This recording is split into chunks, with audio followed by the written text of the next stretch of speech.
इंदिरा गांधी के दो हाथ, संजय गांधी और कमलनाथ, मगर दूसरा हाथ अब पंजे की पकड़ से दूर होता जा रहा है। इतना दूर कि विचारधारा से लेकर वफादारी तक सब कुछ दांव पर लग गई है।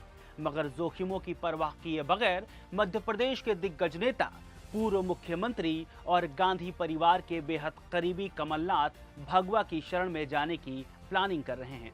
नमस्कार, द न्यूज़ 15 में आपका स्वागत है। मेरा नाम है रविशंकर। लोकसभा चुनाव की दहलीज पर खड़ा देश दो राजनीतिक दलों की ओर निहार रहा है कि ये कौन कौन से वादे हमारे मुहाने लाएंगे। मगर विडंबना है कि वादों को जनता के द्वार ले जाने के बजाय एक दल भाजपा दूसरे दल कांग्रेस के नेताओं को अपने रंग में भर देना चाहता है। ऐसे में हमेशा कांग्रेस मुक्त का दावा करने वाली भाजपा धीरे धीरे कांग्रेस युक्त होती जा रही है। मगर इन सब में चुनाव जीतने के लिए भाजपा का दावा और ज्यादा मजबूत होता जा रहा है, जबकि कांग्रेस बेहद कमजोर नजर आ रही है। क्योंकि कांग्रेस के लिए फिलहाल लोकसभा में भाजपा के अभेद किले को भेदने से पहले अपनी दीवारें मजबूत करने की नौबत आ गई है।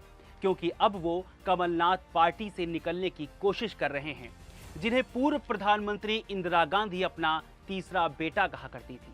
खैर, अब ना तो वो मां यानी इंदिरा गांधी जीवित हैं, ना ही उनका तथाकथित बेटा कमलनाथ उनकी पार्टी को आगे बढ़ाने के मूड में नजर आ रहा है। हाँ, पावर में बैठी भाजपा की गोद में खेलने को जरूर तैयार है। ये कहानी तब शुरू हुई जब कमलनाथ के बेटे नकुलनाथ ने अपने ट्विटर हैंडल यानी एक्स से कांग्रेस की तस्वीर हटा ली और सिर्फ लोकसभा सांसद छिंदवाड़ा लिख लिया। कुछ देर बाद कमलनाथ अपने बेटे नकुल के साथ दिल्ली पहुंच गए। सियासत का बाजार गर्म ही था कि कमलनाथ ये बयान दे देते हैं, कोई भी कहीं भी जा सकता है। तो दिग्विजय सिंह ने कह दिया कि मेरी कमलनाथ से बात हुई, वो कहीं नहीं जा रहे हैं। एक दिन बीता ही था कि मध्य प्रदेश के कांग्रेस अध्यक्ष जीतू पटवारी का बयान आ गया कि कमलनाथ का कहना है, मैं कांग्रेसी था, कांग्रेसी हूं, कांग्रेसी ही रहूंगा। जब तक आप ये वीडियो देख रहे हैं तब तक कमलनाथ कांग्रेस का ही हिस्सा हैं।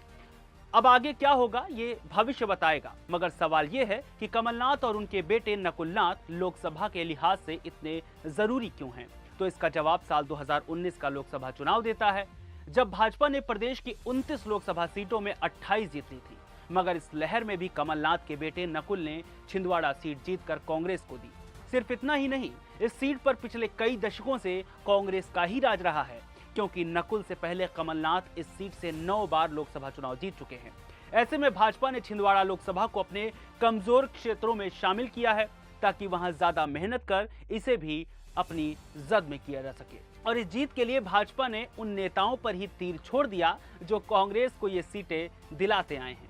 कमलनाथ का महत्व और ज्यादा इसलिए भी बढ़ जाता है क्योंकि लंबे वक्त से मध्य प्रदेश में सूखा झेल रही कांग्रेस को 2018 में कमलनाथ ने ही जीत दिलाई थी। लेकिन ज्योतिरादित्य सिंधिया की बगावत की वजह से सरकार 15 महीने ही चल सकी। इसके अलावा कमलनाथ का जाना कांग्रेस के लिए बहुत बड़ी मानसिक पीड़ा भी होगी। क्यों?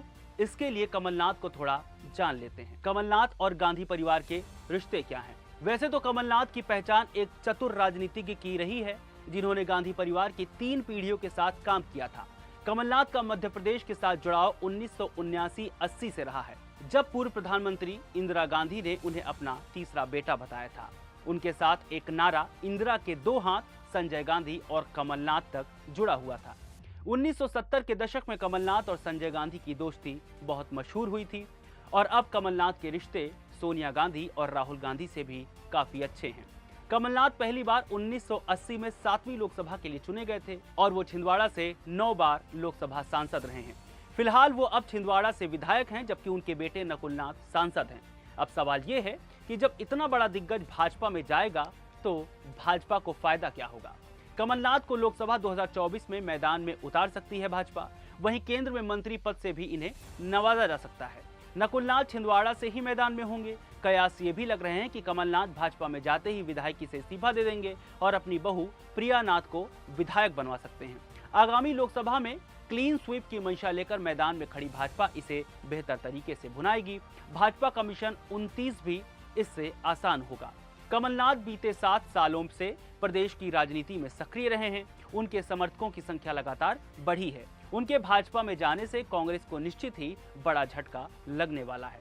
अब सवाल यह है कि भाजपा में जाएंगे कमलनाथ तो उनको फायदा क्या होगा? सारी उठापटक के बीच हर कोई ये जानने को भी बेताब है कि आखिर कमलनाथ को क्या जरूरत आन पड़ी कि वो भाजपा में चले जा रहे हैं। इसकी कई वजह भी हैं। मध्य प्रदेश विधानसभा चुनाव में कांग्रेस ने कमलनाथ के नेतृत्व में चुनाव लड़ा था। प्रदेश की 230 में से भाजपा ने 163, कांग्रेस ने 66 और भारत आदिवासी पार्टी ने 1 सीट जीती थी। कांग्रेस ने विधानसभा चुनाव में हार का ठीकरा कमलनाथ पर फोड़ दिया। उन्हें इसके लिए जिम्मेदार ठहराया गया। अन्य नेताओं ने भी उन्हें अलग थलग कर दिया। इसके बाद कांग्रेस ने एकाएक अपने प्रदेश अध्यक्ष बदल दिया। राहुल गांधी के करीबी रहे जीतू पटवारी को प्रदेश कांग्रेस की बागडोर सौंप दी गई। इसके बाद कहा जा रहा था कि कमलनाथ राज्यसभा का चुनाव लड़कर केंद्रीय राजनीति का हिस्सा बन सकते हैं, पर पार्टी ने दिग्विजय सिंह के समर्थक अशोक सिंह को राज्यसभा का उम्मीदवार बना दिया। कुल मिलाकर कहा जाने लगा कि कमलनाथ को कांग्रेस के प्रदेश नेतृत्व ने एक तरफ कर दिया, जिससे कमलनाथ खफा दिखाई पड़े। वैसे जिस वफादारी की कल्पना गांधी परिवार अपने नेताओं से करता है वो कभी पूरी नहीं होती, या यूं कह सकते हैं कि कांग्रेस के आत्मा में वफादारी वाला घाव बहुत गहरा हो चुका है। बस कुछ महीनों पर इसमें नमक रगड़ दिया जाता है, जैसे इस बार कमलनाथ कर रहे हैं। इससे पहले ज्योतिरादित्य सिंधिया, महाराष्ट्र के पूर्व मुख्यमंत्री अशोक चौहान, पंजाब के पूर्व मुख्यमंत्री कैप्टन अमरिंदर सिंह, गांधी परिवार के बेहद खास गुलाम नबी आजाद, उत्तर प्रदेश के युवा तेज तर्रार और बड़े ब्राह्मण नेता जितिन प्रसाद, राजाओं के परिवार से आने वाले RPN सिंह, मनमोहन सरकार में कानून मंत्री रहे अश्विनी कुमार, महाराष्ट्र के बड़े नेता मिलिंद देवड़ा, पंजाब के बड़े नेता सुनील जाखड़, गांधी परिवार के करीबी रहे राज्यसभा सांसद कपिल सिब्बल पार्टी छोड़ चुके हैं। ये सब कांग्रेस के वो दिग्गज नेता हैं जो कांग्रेस की नींव माने जाते थे। फिलहाल इनमें से ज्यादा भाजपा में हैं तो कोई सपा में है। कुल मिलाकर कहना यह पड़ेगा कि कांग्रेस ने जल्द ही अपने वरिष्ठों और युवाओं को एक साथ बैठाकर बातचीत नहीं की तो वाकई देश की सबसे पुरानी पार्टी का हिस्सा सिर्फ गांधी परिवार ही रह जाएगा, और ये देश के लिए ठीक नहीं है। आज के लिए फिलहाल इतना ही। हमें देखने के लिए द न्यूज़ 15 को सब्सक्राइब करें। शुक्रिया।